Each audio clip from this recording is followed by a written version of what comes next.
Hello, everyone. You're listening to the Paradigm Shifts podcast with your host, Keisha Kruger. I'm an organization development practitioner and executive coach, working with leaders to create positive changes in the workplace using behavioral science. My personal mission? Share science-based tools and leadership insights from the field that you can use in the workplace and beyond. Considering we spend about 3/4 of our lifetime at work, there is incredible science and organizational psychology that can be used to rethink the way we work, lead, and ultimately live. Join me as I speak with thought leaders and business leaders in practice, unpacking lightbulb moments for paradigm shifts. Hey everyone, on this week's episode, we have the opportunity of speaking with Paola Pascual, a director of marketing and content at Talera, and she is an experienced communication expert specializing in multicultural team collaboration and cross-cultural management. And we're going to chat with Paola around the role that communication plays in helping managers drive organizational change. For the past 10 years, Paola has applied her knowledge of communication and behavioral science across different startups and corporations. She holds a master's in industrial psychology, a specialization in strategic leadership and management from the University of Illinois, and also several coaching and management certifications. She co-hosts Talera Talks, a podcast with over 120,000 downloads, where working professionals around the world get communication tips they can immediately apply at work. For more information about Paola and her services, be sure to visit the show notes. Hello, Paola. How are you? Hi, Keisha. I'm great. Thank you so much for having me on your show. Absolutely. I'm so happy to have you here because communication is such a big topic and there's a breadth of information out there. And we really want to narrow it down specifically to a couple things. We've talked beforehand. We want to talk about specifically as it relates to communication, change, and also skills related to managers that would really help and tool them for making changes in the organization. Is that right? Yeah, absolutely. Mm-hmm. So the first question I just want to kind of level set here is talk to me about the role that a communication plays in helping managers drive organizational change. So, communication and organizational change are, in a way, like inextricably linked processes where without effective communication, change is impossible. I watched one of your episodes where you talked to, I think it was with Beth Harrison, where you talked about soft skills and how they're not really soft skills, they're harder skills. Mm-hmm. I sometimes think of it as core skills. So without them, it's very, very difficult to actually do any job, and especially change communication. And I've from based on extensive research, I've seen how communication is a fundamental determinant in how change is understood, how it is interpreted, how it is managed by employees and by anyone involved. So it certainly plays a crucial role. And it's not only about information, it's really about motivation, collaboration, belonging. So there's so much into it, and we can get into the specifics. But the role of communication in change management is certainly important. Yeah, and why focus on managers today? Why are we focusing on them as the enablers of change and communication?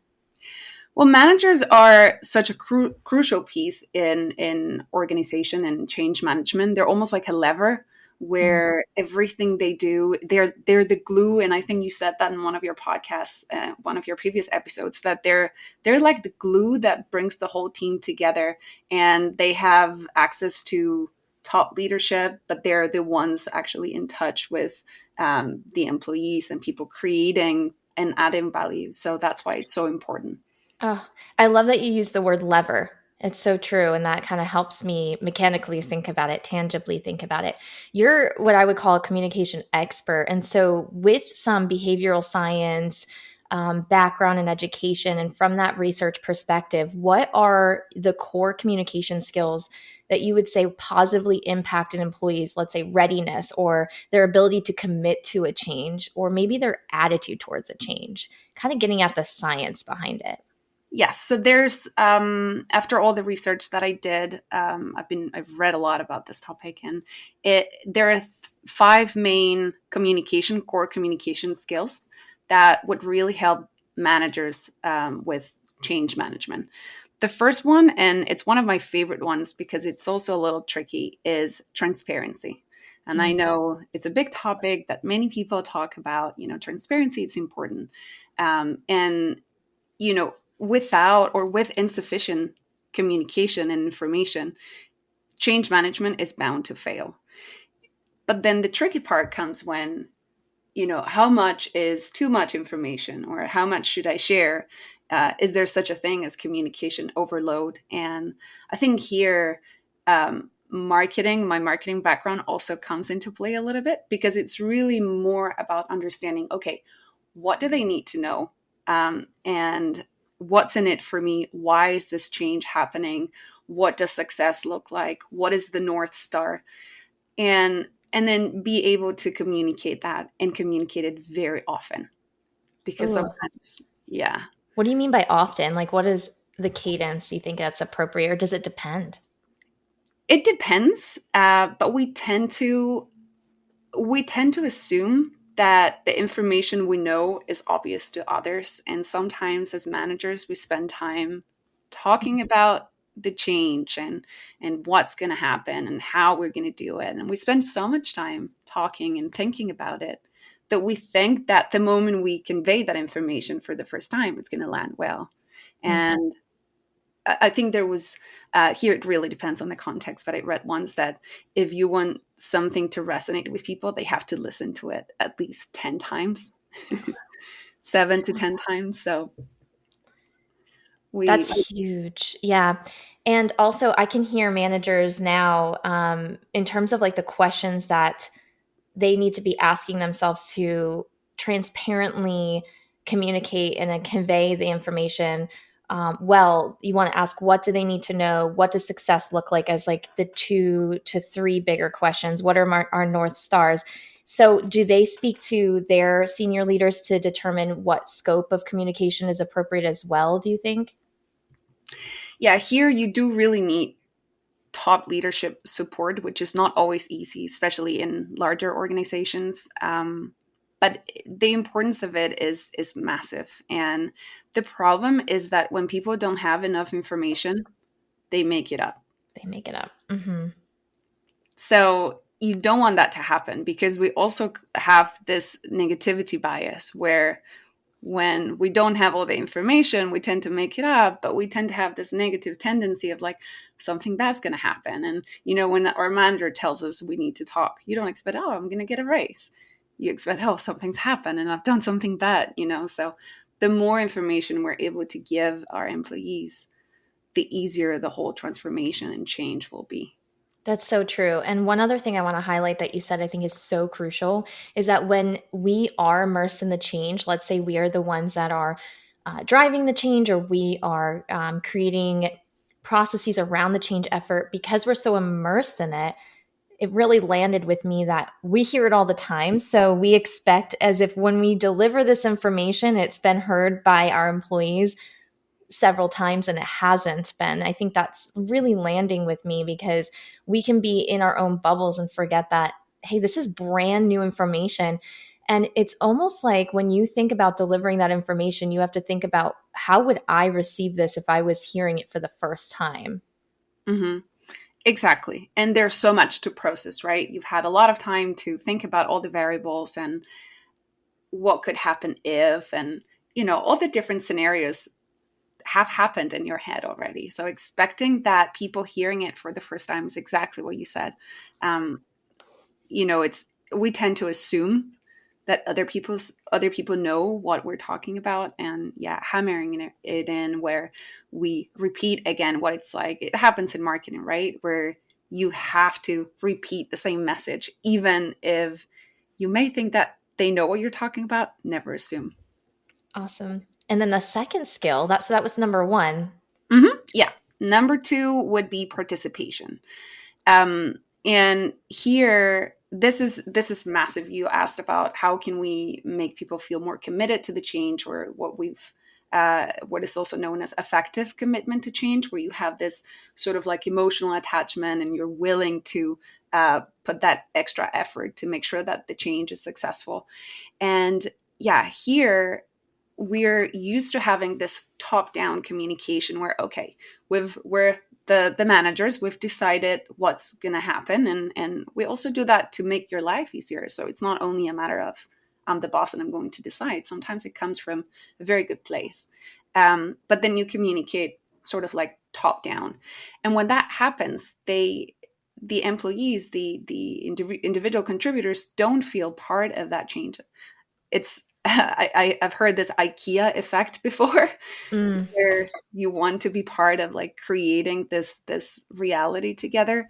So yeah, having this dialogue where, of course, there are many things that employees won't be able to decide, but that's where you come in with your, okay, this is the vision, this is my North Star, this is the reality or the change that we want to happen. I'm sure there are many different things that you can help us decide, like the smaller steps or the activities or behaviors that impact you directly.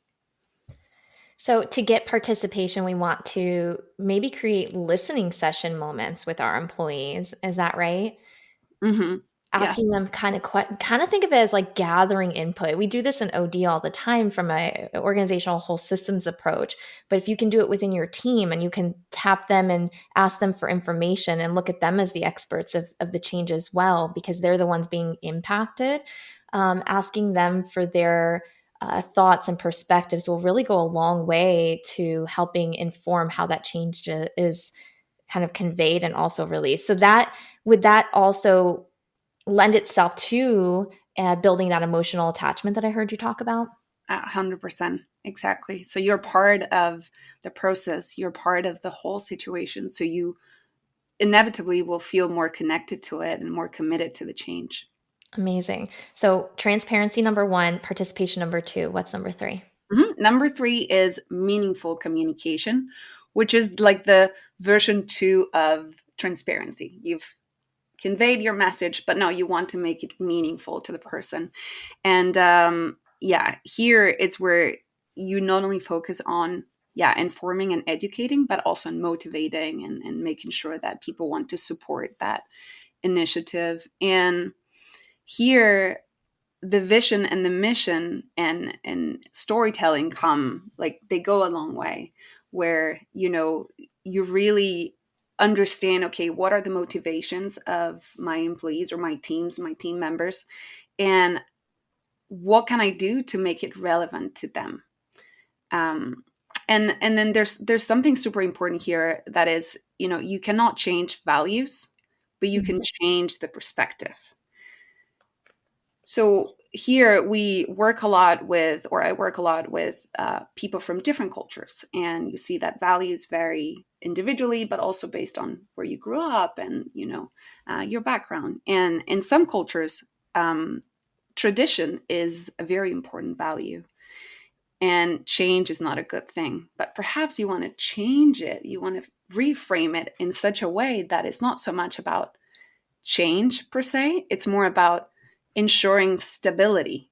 So you want Mm. to move towards a place that will allow you to be a more stable team or establish a more stable process. That's just a very small example. That is not just a small example, that's a huge example. So, finding out what your team members' values are and then reframing the change to align and anchor into that value. I love that example when you talk about traditions and customs, let's say, is a value for one of my team members or multiple team members. And instead of making this change about instability, we're making it about stability, right? The outcome, the results that we're getting from this change, from this pivot, from this realignment, is going to be stability. I think that's huge. If I'm a manager, how am I finding out about my individual team members' motivations? Like, what's a great way to do that?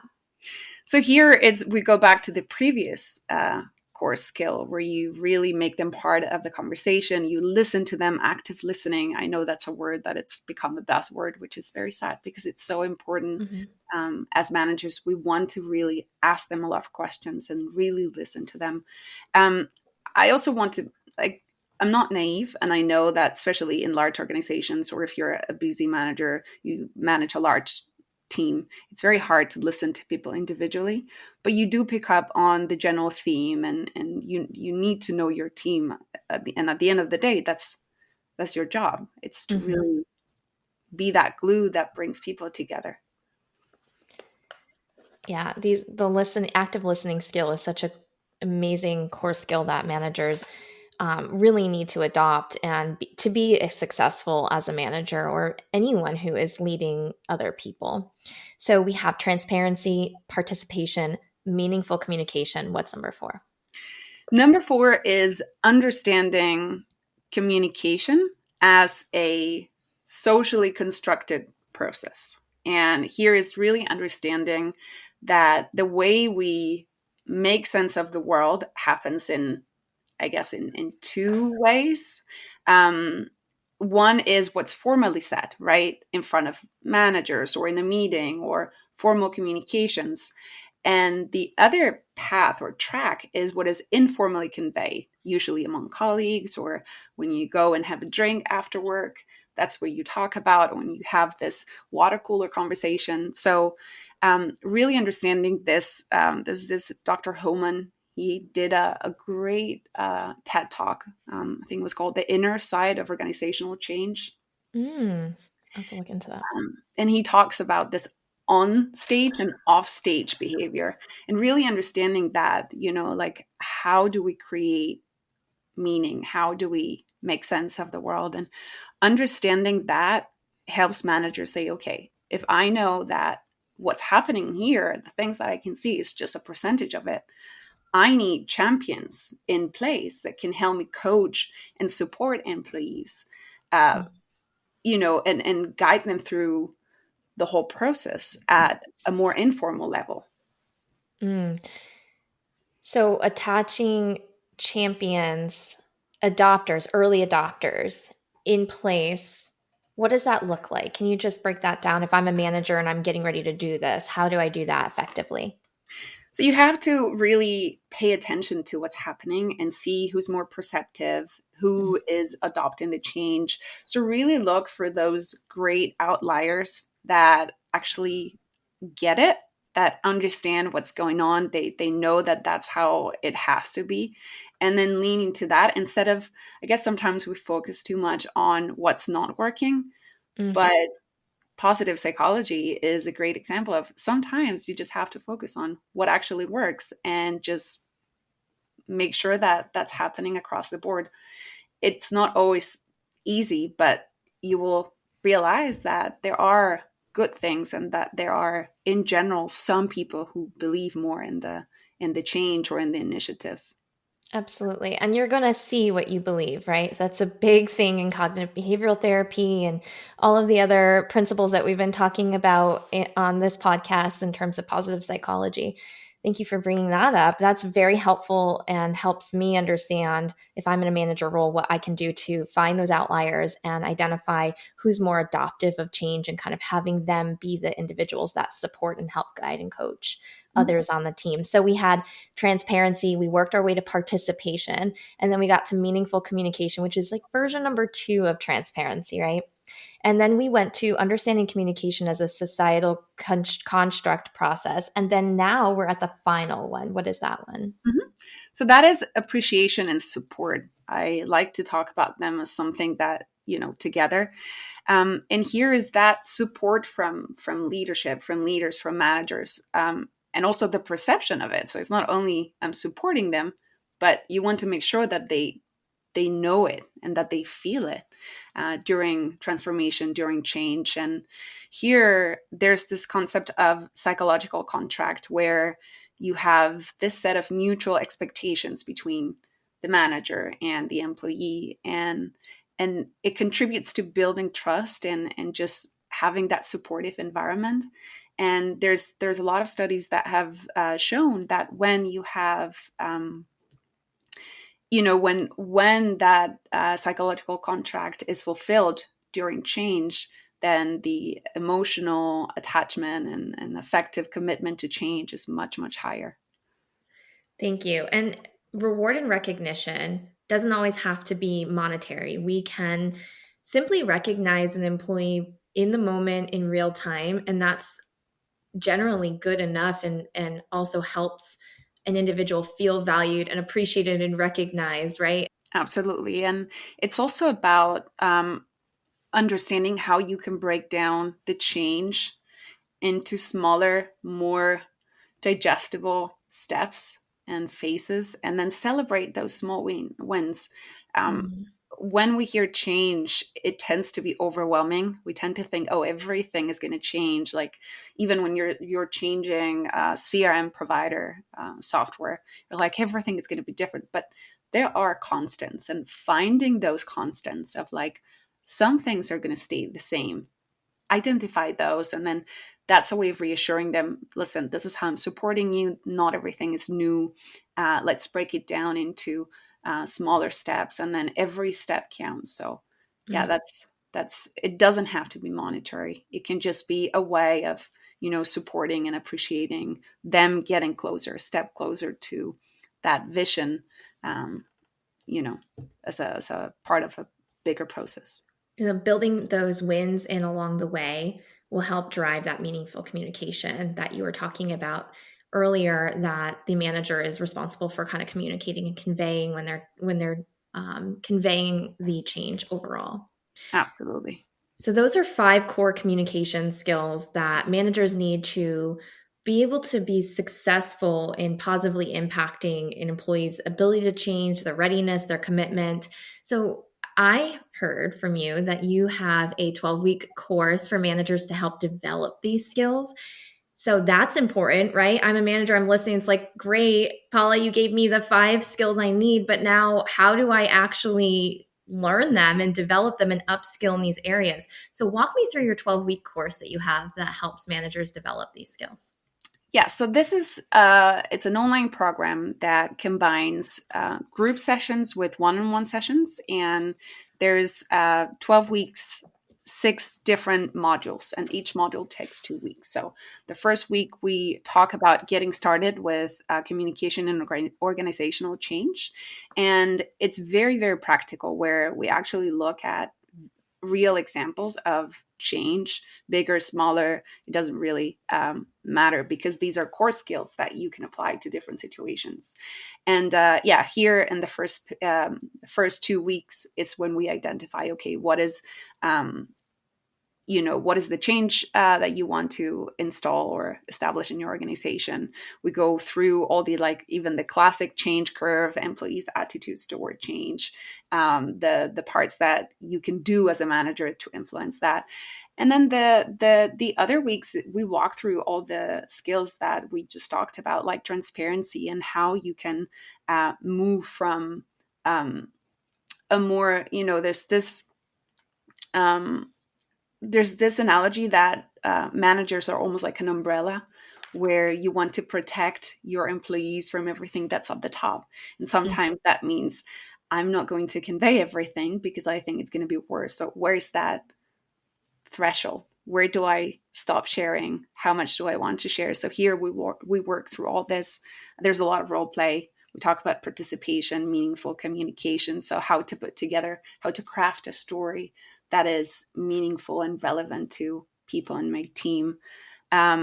How to identify those champions on the team, appreciation and support. We talk about tiny habits and atomic habits. What's the difference? How can we combine those ideas, great ideas, together?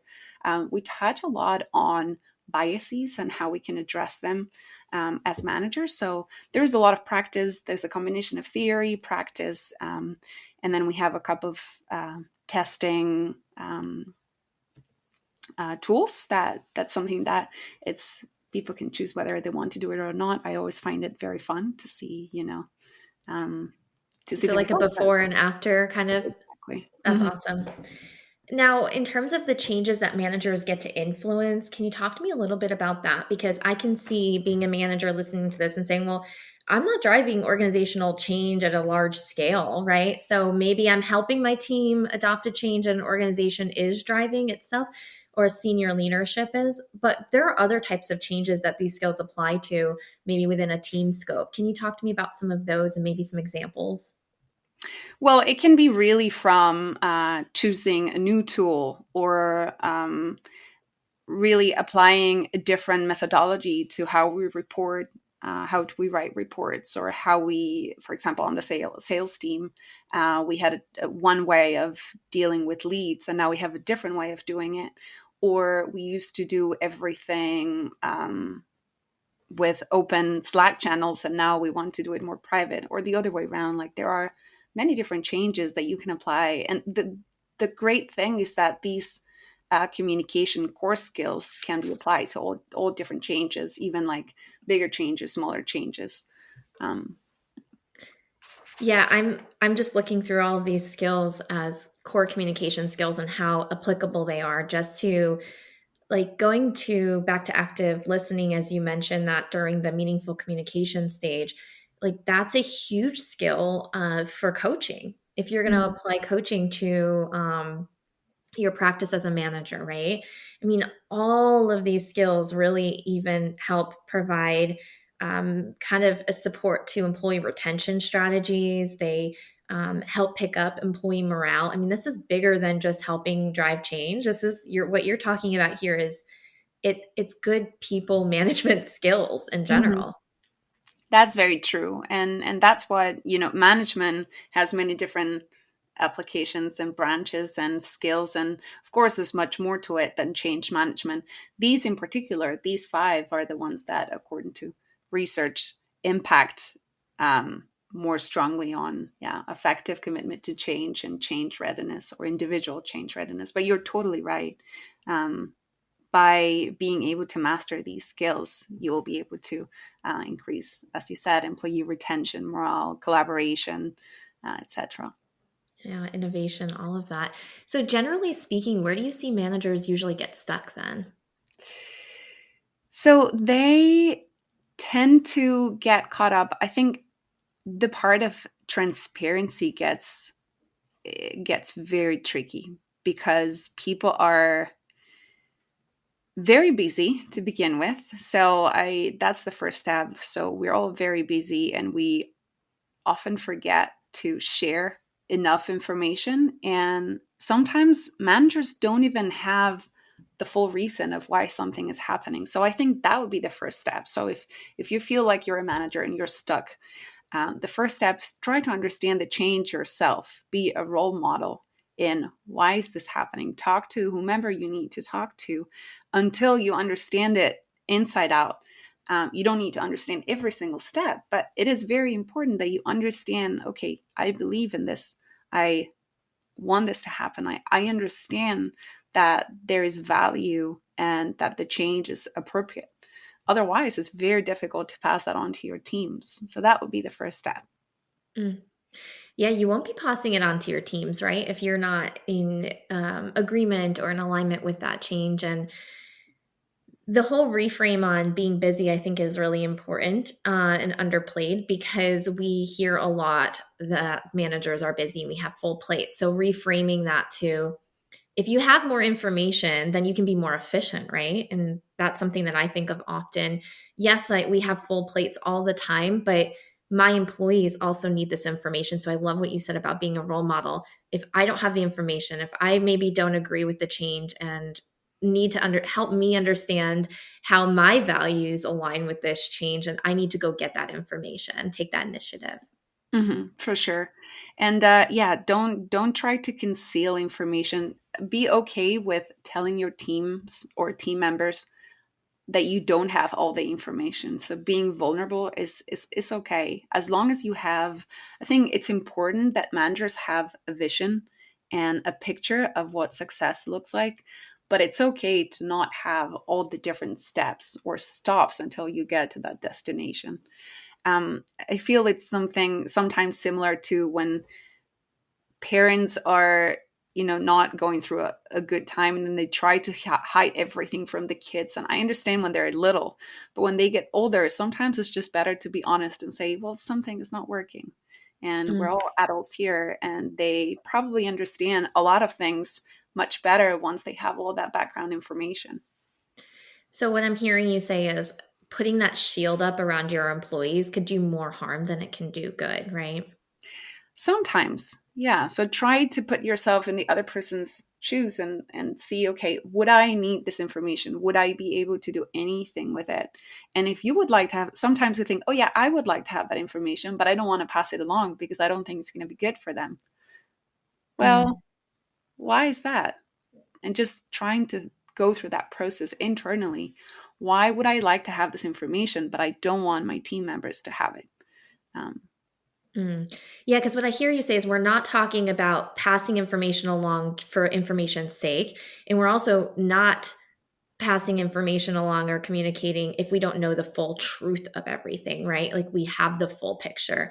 Because then, back to what you said earlier, with the lack of information that we have, we make assumptions, we fill it in with a negative bias potentially. And so we want to be doing our due diligence and Mhm. being good role models, going and finding out the complete accurate information before any information is communicated. Absolutely. Yes, exactly that.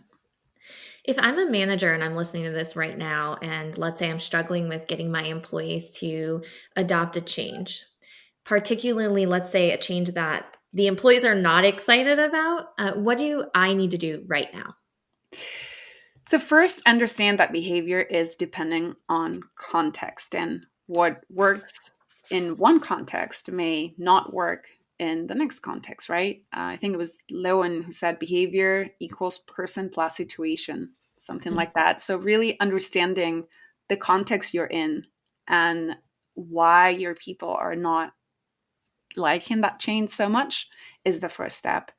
Um, Buy ins are hard because we don't like change. We don't like good change. We don't like bad change, unfortunately. So we need to be very empathetic as managers, understanding, yeah, perhaps they don't have time to learn this new technology.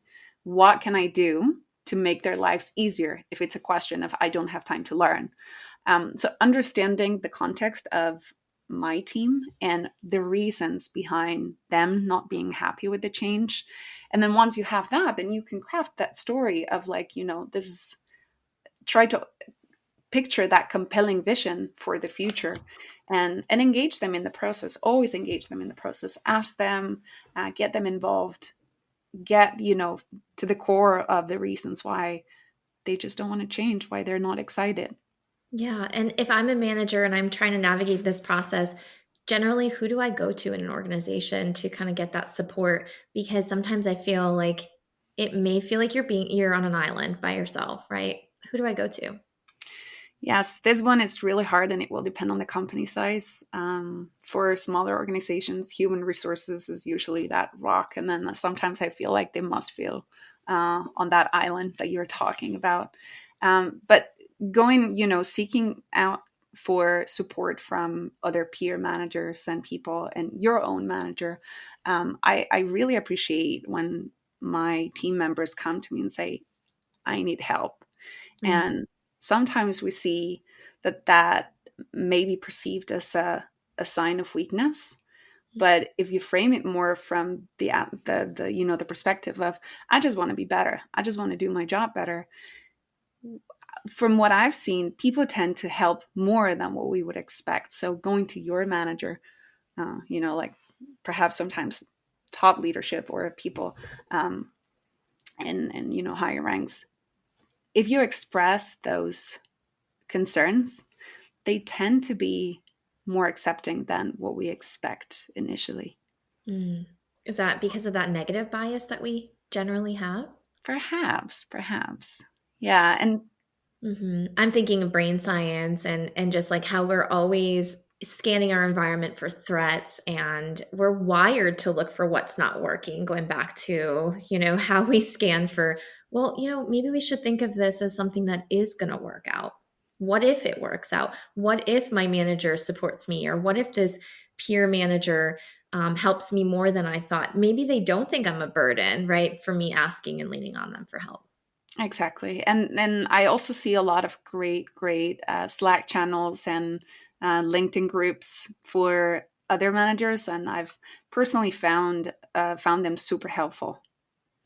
That's another great point. You don't have to stay within the organization, right, to get the information you need or the support you need. And to find comfort and solace in what you're going through, you can seek those outside sources and support systems as well. Absolutely. And it's a way of, as you mentioned, it can be a very solitary, lonely job, but having the support from other managers that may be going through something similar is of great help. Mm. So much goodness packed into this episode, Paula. I cannot thank you enough. And we are, believe it or not, wrapping up into our final question that I have for you, which I ask of all of my guests. And that is, what is the most recent paradigm shift that you've experienced? It's such a good question. I love that you always ask that. I guess for me, the biggest shift that I've experienced is not to do with the topic that we're talking about, but it has to do with the market situation, and that is the change, especially in the tech industry, where I feel like there's been a big change. Like before, everything was about lavish perks to attract and retain talent, and there was so much around that, a lot of benefits and Like gym memberships and exactly, like ping pong tables, like it went very, very far. And I see how um, there's much more caution now, and the market is a little bit, I would say, sober in a way. I think that's the biggest shift, and it's usually like a pendulum. Of course, a few decades ago, the employer had a lot of power, and then we were shifting in the last decade or so to the employee having all the power in the tech industry. I want to make this very clear. It's a very specific, industry. yeah. And now I feel like we're shifting back a little bit to something more in the middle, where there is much more of a mutual contract, and companies still need talent and knowledge workers, but it is changing. So I would say that would be one of the changes that I've seen lately that have impacted me. And I think it's going to change the way we think about organizational psychology. Mm. So much to unpack there, but I'm going to we can talk more offline. Thank you so much for everything. And if you're a manager, you're listening to this, write down in a review or a comment what you've learned from Paula today around those core communication skills. And of course, all of the information for Paula is in the show notes. Thank you so much, Paula. Thank you so much. Thank you so much for tuning into this week's episode. If you enjoyed this conversation, don't forget to leave a review, rate, and subscribe wherever you're listening. If you know a business leader in practice or friend who you think would be interested in this episode, please consider sharing it with them. I am so grateful for your support. For more updates, you can follow us at Paradigm Shifts Podcast on Instagram. See you on the next episode.